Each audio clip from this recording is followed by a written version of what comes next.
ਕਾਫਲਾ ਜਿਹੜਾ ਉਹਨਾਂ ਦਾ ਕੁਛ ਹੀ ਸਮੇਂ ਦੇ ਦੌਰਾਨ ਪੰਡਾਲ ਦੇ ਵਿੱਚ ਦਾਖਲ ਹੋਵੇਗਾ। ਸੋ ਇਸ ਸਮੇਂ ਦੀਆਂ ਸਿੱਧੀਆਂ ਤਸਵੀਰਾਂ ਨੇ ਜਿਹੜੀਆਂ ਮੋਹਾਲੀ ਤੋਂ ਅਸੀਂ ਤੁਹਾਨੂੰ ਦਿਖਾ ਰਹੇ ਹਾਂ, ਜਿੱਥੇ ਤੁਸੀਂ ਵੇਖ ਸਕਦੇ ਹੋ ਕਿ ਇਸ ਰਸਤੇ ਤੋਂ ਪੰਜਾਬ ਦੇ ਰਾਜਪਾਲ ਬਨਵਾਰੀ ਲਾਲ ਪੁਰੋਹਿਤ ਜੀ ਜਿਹੜਾ ਐਂਟਰ ਹੋਣਗੇ ਅਤੇ ਉਹਨਾਂ ਨੂੰ ਮਾਰਚ ਪਾਸਟ ਦੀ ਸਲਾਮੀ ਦਿੱਤੀ ਹੈ। ਅਤੇ ਉਸ ਤੋਂ ਬਾਅਦ ਫਿਰ ਦੇਸ਼ ਦੀ ਆਨ ਬਾਨ ਅਤੇ ਸ਼ਾਨ ਤਿਰੰਗਾ ਝੰਡਾ ਜਿਹੜਾ ਲਹਿਰਾਇਆ ਜਾਵੇਗਾ।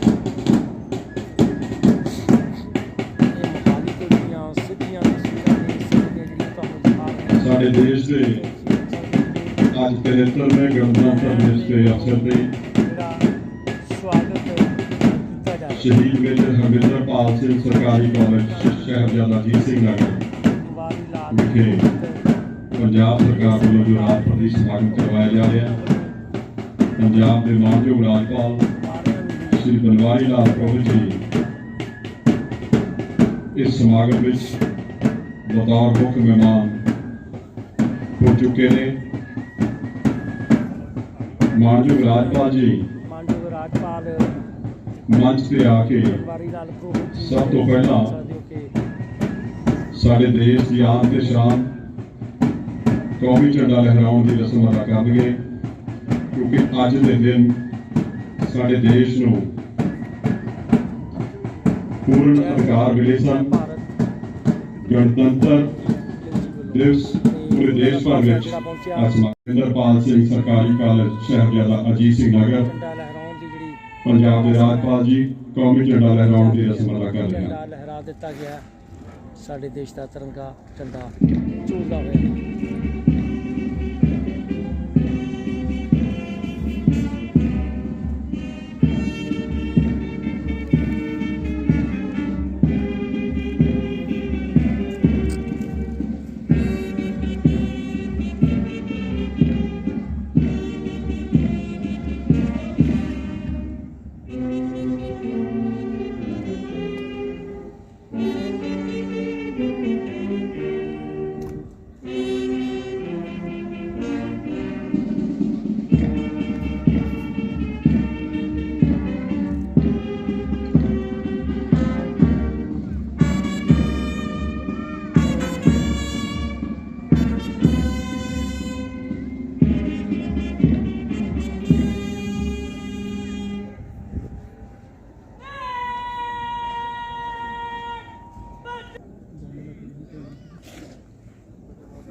पंजाब के मानयोग राज्यपाल श्री बनवारी लाल पुरोहित जी ने अज राजपति समागम कौमी झंडा लहराउण की रस्म अदा की। साडे deputy commissioner madam Isha Kalia senior IAS officer ते उन्हां दे नाल SSP सर हरजीत सिंह मुख्य मेहमान जी नूं एस्कॉर्ट करके परेड दे देखण लई लैके जा रहे हैं।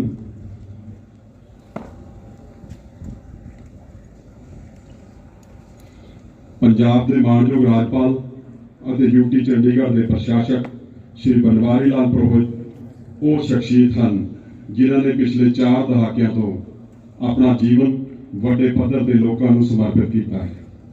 श्री पुरोहित नागपुर तो 3 बार लोक सभा मैंबर रहे और पिछले 100 सालों तो मध्य भारत के सब तो पुराने और सब तो वध प्रसारित अंग्रेजी अखबार की हितवदा के प्रबंधकी संपादक रहे। आप एक उगे सिक्ख्या शास्त्री, प्रसिद्ध समाजिक कारकुन, संस्थान निर्माता, राष्ट्रवादी चिंतक हैं। श्री पुरोहित विदाग अक्ष वाली एक जानी पहचानी शख्सियत हैं जो पिछले 40 सालों तो वध समय तो लोक सेवा ਲਈ सरगर्म हैं, जिन्होंने मध्य भारत में समाजिक, राजनीतिक, विधिक और उद्योगिक क्षेत्रों में अपनी विलक्षण पहचान बनाई है। वो 2000 लिखन कर रहे हैं। पहली टुकड़ी पुलिस रिक्रूट ट्रेनिंग सेंटर जहान खेला,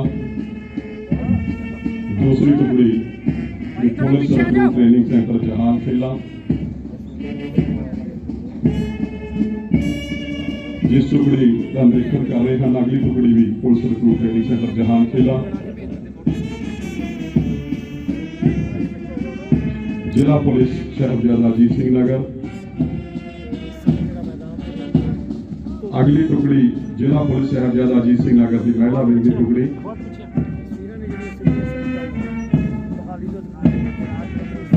ਮਾਨਯੋਗ ਰਾਜਪਾਲ ਜੀ ਜਿਸ ਚੌਕੜੀ ਦਾ ਹੁਣ ਨਿਰੀਖਣ ਕਰ ਰਹੇ ਹਨ, ਚੰਡੀਗੜ੍ਹ ਪੁਲਿਸ, उत्तराखंड पुलिस, जिले के deputy commissioner madam Isha Kalia ते SSP शाह हरजीत सिंह मुख्य मेहमान जी परेड का निरीक्षण करा रहे हैं। तो जो सफेद कपड़िया में तुम देख रहे हो, गार्डियन ऑफ गवर्नेंस साबका फौजी ने साढ़े खुशहाली में रखे गार्डियन ऑफ गवर्नेंस आपके south central zone culture centre, central institute of cotton research, national research centre for citrus, Raman science centre, Jawaharlal Nehru aluminium research centre वर्गे केंद्रीय सरकार ਦੇ ਪ੍ਰਮੁੱਖ ਅਦਾਰਿਆਂ ਅਤੇ ਨਾਗਪੁਰ ਵਿਖੇ ਕਈ ਹੋਰ ਪ੍ਰੋਜੈਕਟਾਂ ਨੂੰ ਲਿਆਉਣ ਵਿੱਚ ਆਪਣੀ ਅਹਿਮ ਭੂਮਿਕਾ ਨਿਭਾਈ।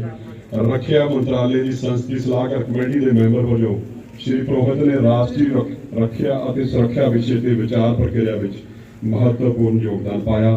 आपने सितंबर 1996 ਵਿੱਚ ਬੀਜਿੰਗ ਚੀਨ ਵਿੱਚ ਆਯੋਜਿਤ 96ਵੀਂ ਅੰਤਰ ਸੰਸਦੀ ਕਾਨਫਰੰਸ ਵਿੱਚ ਹਿੱਸਾ ਲਿਆ ਅਤੇ ਸਾਡੇ ਦੇਸ਼ ਦੀ ਪ੍ਰਤੀਨਿਧਤਾ ਕੀਤੀ। श्री पुरोहित कई समाजिक लोक भलाई धार्मिक ਤੇ ਖੇਡ ਸੰਗਠਨਾਂ ਨਾਲ ਵੀ जुड़े हुए हैं। इन्हों ने कोई 200 किताबां ਹੁਣ तक लिख चुकी हैं। आपने जुलाई 2018 ਵਿੱਚ जापान के टोक्यो शहर में shared values and democracy in Asia विषय के संवाद संस्था वालों करवाए चौथे एडिशन दौरान भारतीय गणराज के उच्च पद्धरी सरकारी वफद की अगवाई भी की।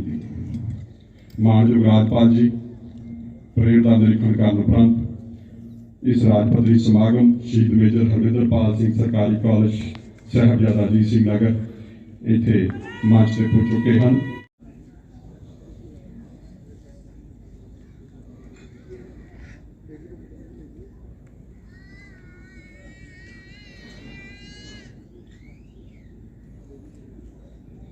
भाइयों,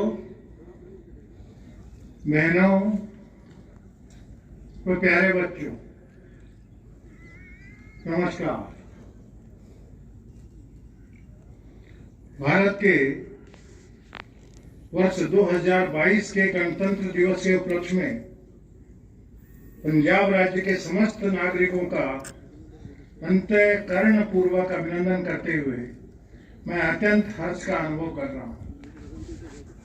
आप सभी को बहुत बहुत बधाइयां और अनगिनत शुभकामनाएं। नववर्ष के लिए और लोहड़ी के लिए भी आप सभी का बहुत बहुत अभिनंदन। गणतंत्र दिवस यह हमारे देश का एक बहुत ही महत्वपूर्ण समारोह है। वजह साफ है, इस दिन 1950 में हम भारतीयों ने अपने आप को देश का संविधान दिया। इस ऐतिहासिक घटना का महत्व फिर से समझ लेना और संविधान के मूल तत्वों के प्रति अपनी कर्तव्य निष्ठा जाहिर करना, यह आज के समारोह का प्रमुख उद्देश्य है। उन मूलभूत तत्वों का प्रत्यक्ष व्यवहार में पालन करने के लिए शपथबद्ध होना हर नागरिक का कर्तव्य है। आज मैं आप सबसे अनुरोध करता हूं कि हम प्रयत्न पूर्वक संविधान के विचारों का पालन करें ताकि हमारा देश सुव्यवस्था के नियमों की चौकट के भीतर प्रगति की ओर हमेशा कूच करता है। बड़ी अद्भुत है ये चौकट। स्वतंत्र, समता, न्याय और बंधुभाव, ये चार आयाम है इस चौकट के। यही हमारे संविधान में कहा गया है। इसी चौकट के अनुरूप हमारे भारत का संविधान ढाला गया है। देश इस समय आजादी के 75 साल का पर्व मना रहा है। हमारे स्वतंत्रता संग्राम सेनानियों ने जिस आधुनिक भारत का सपना देखा था, उस सपने को पूरा करने के लिए हमें नई ऊर्जा से जुटना है। आजादी के 75 साल में आया ये गणतंत्र दिवस हमारे लिए नए संकल्पों का अवसर लेकर आया है। मुझे खुशी है, राज्य में आजादी के अमृत महोत्सव को मनाने के लिए विभिन्न विभाग, राज्य के विश्वविद्यालय, स्कूल, कॉलेज पूरे उत्साह से आगे आए हैं। कला जगत के अनेक लोगों ने इनसे जुड़े कार्यक्रम किए हैं। राज्य के अनेक युवा हमारे गुमनाम स्वतंत्रता सेनानियों के बारे में लिख रहे हैं। हमारे राज्य के अलग अलग शहरों में स्वतंत्रता आंदोलन से जुड़ी जो निशानियां हैं, वहां पर भी निरंतर आयोजन, लोगों का जागरूक करेगा। देश आज विरासत भी और विकास भी के मंत्र पर चलते हुए अपनी सांस्कृतिक आध्यात्मिक विरासत को मजबूत तो कर ही रहा है, विकास के पथ पर भी तेजी से अग्रसर है।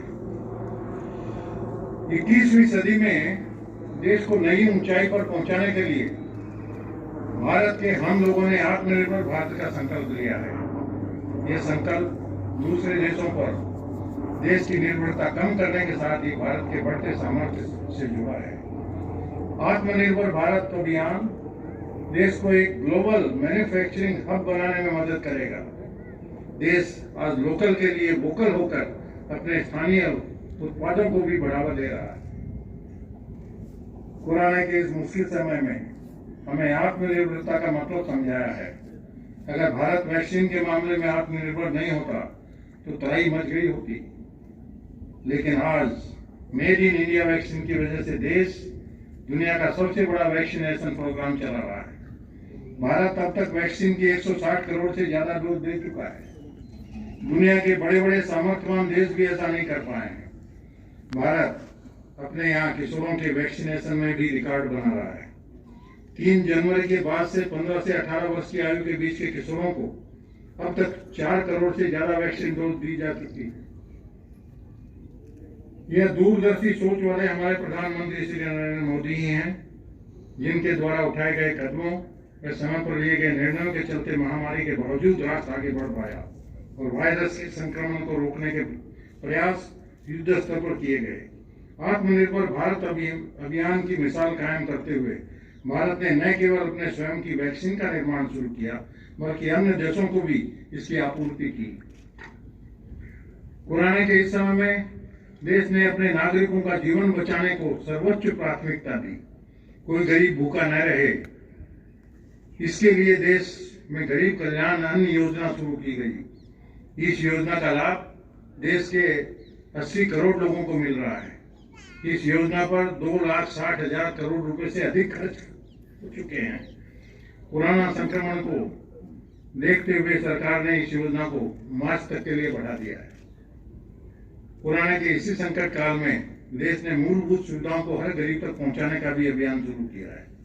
इस अभियान का लक्ष्य है कोई भी गरीब सरकार की योजनाओं का लाभ पाने से वंचित न रहे। हर पात्र व्यक्ति को पक्का घर मिले, हर पात्र व्यक्ति को आयुष्मान कार्ड मिले, सबके पास गैस कनेक्शन हो, सबके पास बिजली कनेक्शन हो, घर में नल से जल आता हो। ऐसी अनेक सुविधाओं का उपलब्ध करवाने के लिए देश युद्ध स्तर पर काम कर रहा है। और मुझे हर्ष है इस बात का कि हमारे पंजाब ने हर घर में नल पहुंचाने का जो कार्यक्रम है उसमें 100% सफलता प्राप्त की है। कोरोना काल में भारत की शिक्षा व्यवस्था ने दिखाया है कि वो कैसे नई परिस्थितियों के मुताबिक खुद को ढाल लेती है। देश में लागू की गई नई राष्ट्रीय शिक्षा नीति ने भारत की शिक्षा व्यवस्था को नई ऊर्जा दी है। हमने साक्षरता के प्रसार में प्रगति की है और हमें शिक्षा और ज्ञान की सीमाओं का विस्तार करना है। देश की नई शिक्षा नीति का उद्देश्य 21वीं सदी की डिजिटल अर्थव्यवस्था को प्रासंगिक बनाना है।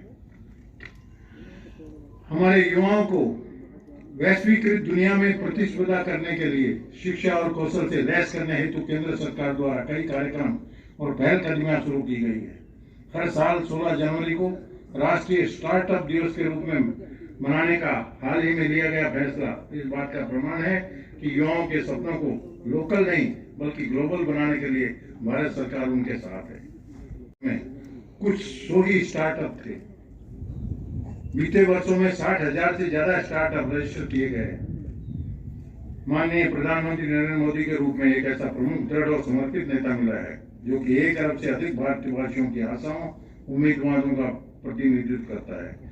माननीय प्रधानमंत्री जी ने हम सभी भारतीयों से एक ऐसे नए भारत के निर्माण का संकल्प लेने को कहा है जिसमें प्रत्येक भारतीय को साथ लेकर चलने, सबके लिए विकास के खुले अवसर मुहैया कराने की क्षमता हो, जो सांस्कृतिक स्तर पर एक मजबूत देश के तौर पर गर्व के साथ सिर ऊंचा करके अपना स्थान ले सके।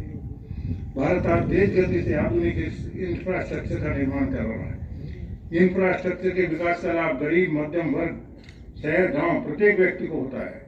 भारत में आज जिस स्पीड और जिस स्केल पर सड़कें बन रही है, नए रेल रूट बन रहे हैं, नए एयरपोर्ट बन रहे हैं, नए वाटरवेज बन रहे हैं, वो अभूतपूर्व है।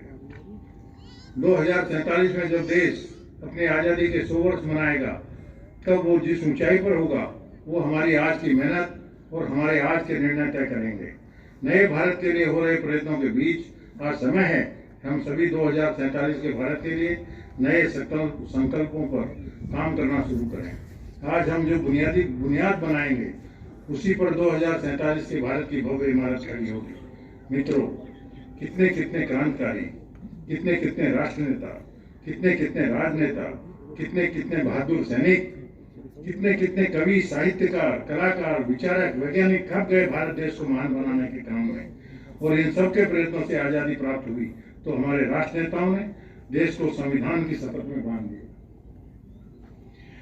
कितना सुंदर क्षण था वह, जब देश के लोगों ने आजादी के जश्न में भी अपना अपनायक होते हुए अपने आप को सुशासन और सुव्यवस्था के नियमों से बांध लिया। भारतवर्ष का इतिहास गौरवशाली रहा है। हमारी संस्कृति, हमारी सभ्यता, हमारी समूचे विश्व को परिवार समझने के बाद वसुधैव कुटुंबकम पूरे विश्व के लिए मिसाल बनकर रह गई। इन सब का सुंदर आकलन हमारे संविधान में होता है।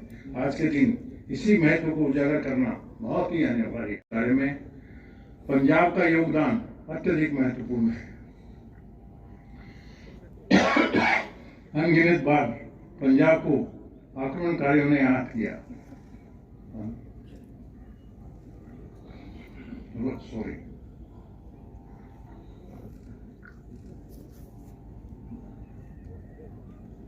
अनगिनत बार पंजाब को आक्रमणकारियों ने आहत किया, पर पंजाब के वीर सपूतों ने हर बार देश का रक्षण किया। 5 नदियों के साथ पंजाब में एक और नदी बहती रही, सपूतों के खून की। सिर कट गए पर झुके नहीं। पूरा देश इसलिए पंजाब का लोहा मानता है, इसीलिए देश पंजाब को धन्यवाद करता है। पूरे देश में पंजाब की लोकप्रियता की पहचान की वजह है पंजाब के हरे भरे खेत, पंजाब के उद्योग, पंजाब की उत्कृष्ट लोक कलाएं, पंजाब के पारंपरिक व्यंजन। यह हमें स्वीकार करना होगा कि आज देश के सामने बहुत चुनौतियां खड़ी हैं। हमारी कल्याणकारी राज्य व्यवस्था चलाने में बहुत सारी कठिनाइयां आ रही हैं। देश की सीमाओं पर भी हमें सजग रहना आवश्यक हो गया है। ऐसी चुनौतियों के समय भारत का संविधान हमारा कवच है और हमारी बुनियाद भी। संविधान का पालन करना हमारा कर्तव्य है और धर्म भी। संविधान हमें सिखाता है कि हम सब समान हैं, हम सब एक हैं और हम भारत के सर्व समान और सर्वमान्य संस्कृति के धरातल पर खड़े रहकर हर चुनौती को प्राप्त कर सकते हैं। यह सब विचार करते समय हमें बार बार हमारे इतिहास की ओर मुड़ना पड़ता है। पंजाब गुरु नानक देव जी की, गुरु गोविंद सिंह जी की संतों की भूमि है। पंजाब लाला लजपत राय जी की, सरदार भगत सिंह, राजगुरु सुखदेव की भूमि है। पंजाब श्रेष्ठ खिलाड़ियों की भूमि है और इसीलिए हमारा संविधान के प्रति दायित्व और बढ़ जाता है, क्योंकि हमारी किसी भी कृति से इन महान हस्तियों का अपमान न हो जाए। इसलिए इन सब महान हस्तियों की याद हमारे हृदय में हमेशा बसी रहनी चाहिए। पिछले 2 वर्षों में भारत देश ने कोविड महामारी का सामना बड़ी बहादुरी से और सफलता से किया। बीमारी से तो हम लड़ते ही रहे, पर आर्थिक चुनौतियों का भी सामना करते रहे। हमारे किसानों पर, मजदूरों पर, औद्योगिक कामगारों पर विपत्तियों के पहाड़ टूटे, फिर भी कोई भी हिम्मत नहीं हारा। यह भारतवासियों का विशेषता है। हम सब के प्रयास, हम सब की एकजुटता विश्व देखता रहा, सराहता रहा। विश्व के विभिन्न संस्थानों में हर महत्वपूर्ण गतिविधि में भारत का सहभाग बरकरार रहा, जो सभी की प्रशंसा का विषय रहा। हमारी बहादुर सेनाओं, हमारे वीर सिपाहियों ने अपना पराक्रम विश्व को दिखा दिया। हर भारतीय आज आश्वस्त है कि सेना के हाथों में वह सुरक्षित है। यह सब आज हमें सरल लग सकता है, पर सच्चाई यह है कि ये सारी उपलब्धियां अथक परिश्रम से प्राप्त हुई है और ये संभव इसलिए हुआ क्योंकि हमें हमारे संविधान का सहारा हमेशा था। जीवन स्पंदित अभिलेख है भारत के रहने वालों की इच्छाओं आकांक्षाओं और सपनों का। और हमारा संविधान जीवंत है, इसलिए यह एक सतत प्रवाहित धारा है जिसके प्रवास में काफी सारे मोड़ भी आए। हमारे संविधान ने काफी सारे संशोधन भी देखे हैं। इसका मतलब साफ है कि हमारा संविधान समय समय पर समय अनुसार अपने आप को नए सिरे से ढाल लेने की क्षमता रखता है। यह उसकी असली शक्ति है। भारत जैसे विशाल देश में संस्कृति के विभिन्न रूप दिखाई देते हैं। पंजाब की सांस्कृतिक पद्धति तमिलनाडु और केरल की संस्कृति से पूर्णतया भिन्न है। इसके बावजूद भारत एक संघ राज्य है। यह विविधता में एकता का सुंदर विवरण और परिभाषा हमारे संविधान में दिखाई देती है। हमारे संविधानकर्ताओं ने गहन विचार विमर्श के बाद ही उसकी विभिन्न व्यवस्थाओं का निर्माण किया और देश को एक जीवंत प्रणाली से संपन्न कर दिया। आज दिन है उन सब महान आत्माओं का धन्यवाद करने का जिन्होंने हमें एक सर्वांग सुंदर संवैधानिक विचार प्रणाली दी। कैसे महान थे वे लोग और कैसे सजग, ताकि भारत के रहने वालों को एक सशक्त संविधान मिले। महात्मा गांधी के नेतृत्व में पंडित जवाहरलाल नेहरू, डॉक्टर राजेंद्र प्रसाद, सरदार वल्लभ भाई पटेल, डॉक्टर बाबा साहब अम्बेडकर, आचार्य कृपलानी, डॉक्टर श्यामा प्रसाद मुखर्जी, हरि विष्णु कामत, बहुत लंबी सूची है। इन सभी ने नए भारत की नींव रखी। इनमें से कई लोग संविधान संसद में काम कर सके और सरकार में जिम्मेदारी भी निभाई। स्वतंत्रता संग्राम के गौरवशाली इतिहास में नेताजी सुभाष चंद्र बोस जैसे महान व्यक्ति के शौर्य त्याग के प्रति भारत हमेशा ऋणी रहेगा। इन सब महान व्यक्तियों के योगदान का स्मरण करने का दिन आज है। जरा सोचकर देखें क्या होता यदि इनमें से कोई एक व्यक्ति नहीं होता। एक कहानी शायद अधूरी रह जाती। नवरत्नों का उद्भव होता ही रहेगा। ऐसे ही महान व्यक्तियों के योगदान से भारत अति सुंदर गणराज्य बन सका। आज एक ऐतिहासिक दिवस पर हमको शपथ लेनी है कि हम स्वतंत्र, समता, न्याय और बंधुभाव इन तत्वों का पालन करेंगे और दूसरों से भी करवाएंगे। याद रहे, बात शब्दों की नहीं, कृति की है। राष्ट्र निर्माण के कार्य में सिर्फ हमें हमारी बात कहकर चुप हो जाने से कुछ भी प्राप्त नहीं होगा। हम हमारी शपथ का पालन तो करेंगे ही, पर औरों से भी वही होना चाहिए, ऐसा आग्रह भी रखेंगे। यदि हमने इन तत्वों का अंगीकार किया, पंजाब संपूर्ण प्रगति की दिशा में नए आयाम स्थापित करेगा। परंतु इनके साथ हमें भ्रष्टाचार को भी समाप्त करने के लिए प्रतिबद्ध होना होगा। यही हमारे संविधान का मूल अर्थ है। वह हमें जताता है हम वैयक्तिक स्वार्थ से ऊपर उठकर जीना सीखें, तभी हम एक अच्छे समाज का निर्माण कर सकते हैं। तेज गति से भारत के विकास के लिए ये बहुत आवश्यक है कि हम अपने कर्तव्यों को सर्वोच्च प्राथमिकता दें। जब हर मंत्रालय, हर विभाग, हर समाज, हर व्यक्ति द्वारा अपने कर्तव्य का पालन किया जाएगा, देश की प्रगति में नई गति आएगी। आप सबको गणतंत्र दिवस की बधाइयां देते समय भी एक विचार मन में हटता नहीं। विषय है कोविड टीकाकरण का। मैं आप सबको आह्वान करता हूं, टीका लगवाना ना भूलें। यह हमारा कवच साबित होगा। इस राष्ट्रीय कर्तव्य के बारे में हमें सजग रहना चाहिए। मैं आप सबको आज के पवित्र दिवस पर एक बार फिर बहुत बहुत बधाई देता हूं और प्रार्थना करता हूं कि ईश्वर हम सबको हमेशा सुरक्षित, स्वस्थ रखे तथा राष्ट्र निर्माण के महती कार्य में संलग्न रखें। जय हिंद। पंजाब के मानयोग राजपाल जिन्हें पंजाब वासियों के नाम दिते अपने संदेश विच, जिथे बहुत ही महत्वपूर्ण पहलू छुए हैं, उत्थे दस्सिया पंजाब विच 5 नहीं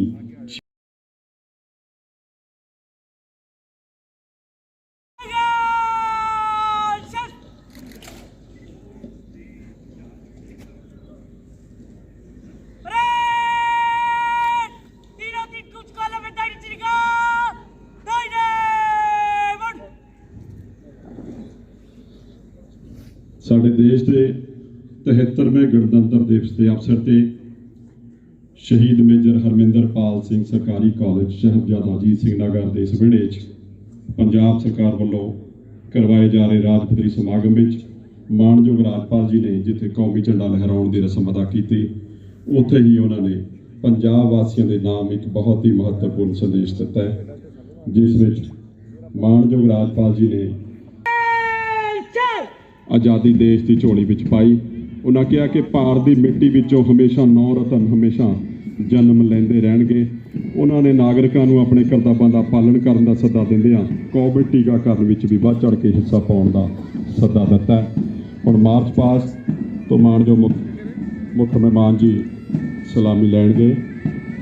ਮਾਰਚ ਪਾਸਟ ਦੀ ਅਗਵਾਈ ਕਰ ਰਹੇ ਹਨ parade commander doctor Darpan Ahluwalia IPS, 2020 batch ਦੇ IPS doctor Darpan Ahluwalia ACP Barnala under training ਵਜੋਂ ਆਪਣੀਆਂ ਸੇਵਾਵਾਂ ਨਿਭਾ ਰਹੇ ਹਨ।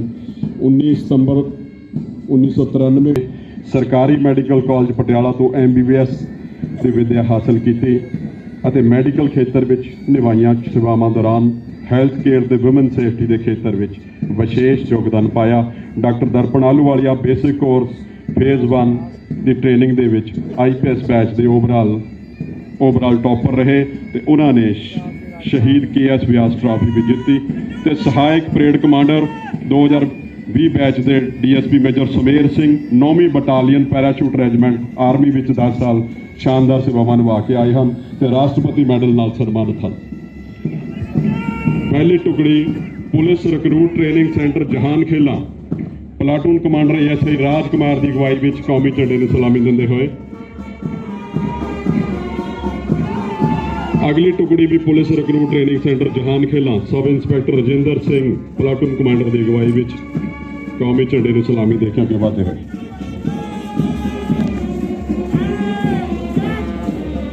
ਪੁਲਿਸ ਰਿਕਰੂਟ ਟ੍ਰੇਨਿੰਗ ਸੈਂਟਰ ਜਹਾਨ ਖੁੱਲਿਆਂ ਦੀ ਤੀਸਰੀ ਟੁਕੜੀ ਸਬ ਇੰਸਪੈਕਟਰ ਜਗਦੇਵ ਸਿੰਘ ਦੀ ਅਗਵਾਈ ਵਿੱਚ ਹਥਿਆਰਬੰਦ ਨੌਜਵਾਨ ਤੇ ਪੁਲਿਸ ਰਿਕਰੂਟ ਟ੍ਰੇਨਿੰਗ ਸੈਂਟਰ ਦੀਆਂ ਟੁਕੜੀਆਂ।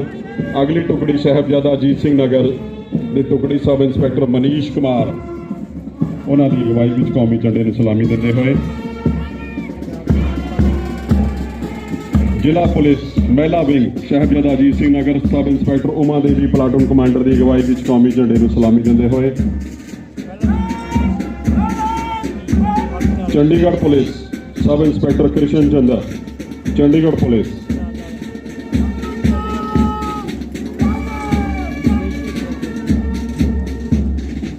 ਅਗਲੀ ਟੁਕੜੀ ਜੋ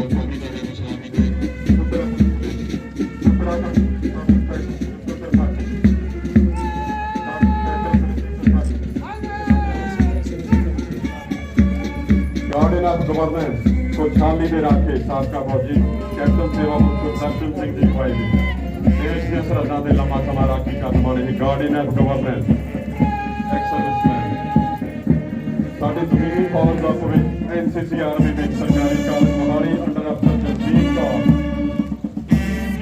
NCC आर्मी में भारतीय जमीनी फौज का भविष्य PAP जलंधर ब्रांचमैन SI ओंकार चंद जलंधर पायलट SI सोमनाथ सिंह।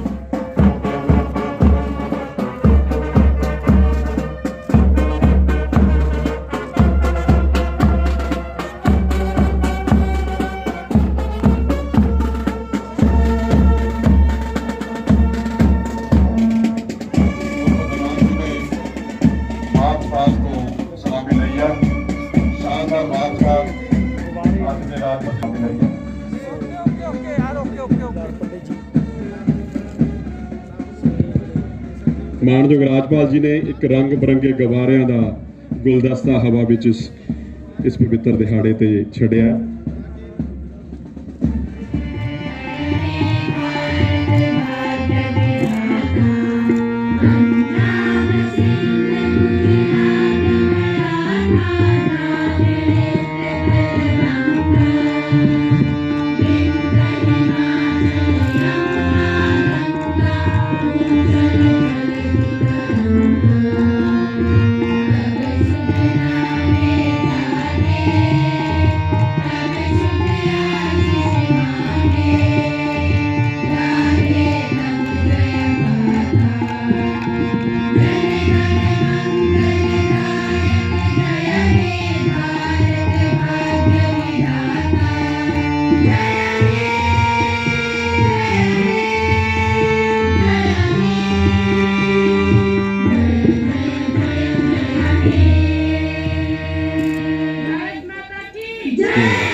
ਇਸ ਦੇ ਨਾਲ ਹੀ ਅੱਜ ਸਾਡੇ ਦੇਸ਼ ਦੇ 73ਵੇਂ ਗਣਤੰਤਰ ਦਿਵਸ ਦਾ ਰਾਜ ਪੱਧਰੀ ਸਮਾਗਮ ਸਮਾਪਤ ਹੁੰਦਾ ਹੈ।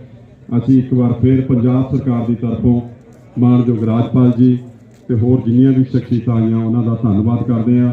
ਸਾਡੇ ਮੁੱਖ ਸਕੱਤਰ ਅੰਮ੍ਰਿਤ ਤਿਵਾੜੀ ਜੀ, ਡੀਜੀਪੀ ਸ਼੍ਰੀ ਬਰੇਸ਼ ਜੀ, ਡਿਵੀਜ਼ਨਲ ਕਮਿਸ਼ਨਰ ਰੂਪਨਗਰ ਸ਼੍ਰੀ ਮਨਵੇਸ਼ ਸਿੱਧੂ ਜੀ, ਆਈਜੀ ਜ਼ਿਲ੍ਹਾ ਤੇ ਸੈਸ਼ਨ ਜੱਜ ਸ਼੍ਰੀ ਰਜਿੰਦਰ ਸਿੰਘ ਰਾਏ ਜੀ, ਇਹਨਾਂ ਸਾਰੀਆਂ ਸ਼ਖਸੀਅਤਾਂ ਦਾ, ਆਜ਼ਾਦੀ ਘੁਲਾਟੀਆਂ ਦਾ, ਮੀਡੀਆ ਦਾ, ਸਿਵਲ ਆਰਮੀ, ਜੁਡੀਸ਼ਰੀ ਤੋਂ ਜਿੰਨੇ ਵੀ ਅਧਿਕਾਰੀ ਸੇਵਾਨ ਜਾਂ ਸ਼ਹਿਰੀ ਪਤਵੰਤੇ ਆਏ ਨੇ, ਸਾਰਿਆਂ ਦਾ ਅਸੀਂ ਇੱਕ ਵਾਰ ਫਿਰ ਪੰਜਾਬ ਸਰਕਾਰ ਦੀ ਤਰਫੋਂ ਧੰਨਵਾਦ ਕਰਦੇ ਹਾਂ। ਇਸ ਦੇ ਨਾਲ ਹੀ ਅੱਜ ਦਾ ਇਹ ਸਮਾਗਮ ਸਮਾਪਤ ਹੁੰਦਾ ਹੈ। ਜੈ ਹਿੰਦ।